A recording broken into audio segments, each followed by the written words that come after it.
સંવિધાનિક રીતે લડત આપનાર રાહુલજીએ વારંવાર માંગ કરી, કોંગ્રેસ પક્ષે માંગ કરી કે જાતિ જનગણના કરવામાં આવે.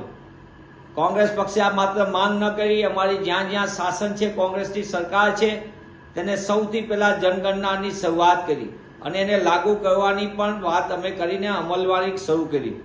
કોંગ્રેસ પક્ષ એ બાબતની પણ પ્રતિબદ્ધતા, જ્યાં કોંગ્રેસનું શાસન કે જે જનસંખ્યા છે, જે જાતિ છે, તેને મળવાપાત્ર બંધારણીય અધિકાર સમયસર મળવા જોઈએ. લાંબા સમયથી ભાજપા સરકાર રોકીને બેઠી છે, કેન્દ્રની મોદી સરકાર. ત્યારે વસ્તી ગણતરી પણ સમયસર થાય અને જાતિ જનગણનાનું પણ માત્ર જાહેરાત પણ ક્યારે થશે, કેવી રીતે થશે એનું હજી સુધી કોઈ પ્રકારની સ્પષ્ટતા નથી. ત્યારે કોંગ્રેસ પક્ષ આપના માધ્યમથી પુનઃ માંગ કરે છે કે જાતિ જનગણના સમયસર કરવામાં આવે. પારદર્શક ડેટાના કારણે જેની જેટલી જનસંખ્યા એટલા એને મળવાપાત્ર લાભો મળે. સામાજિક, રાજકીય અને આર્થિક રીતે, શૈક્ષણિક રીતે લાભો જે મળવાપાત્ર છે એ પણ એમને સમયસર મળે.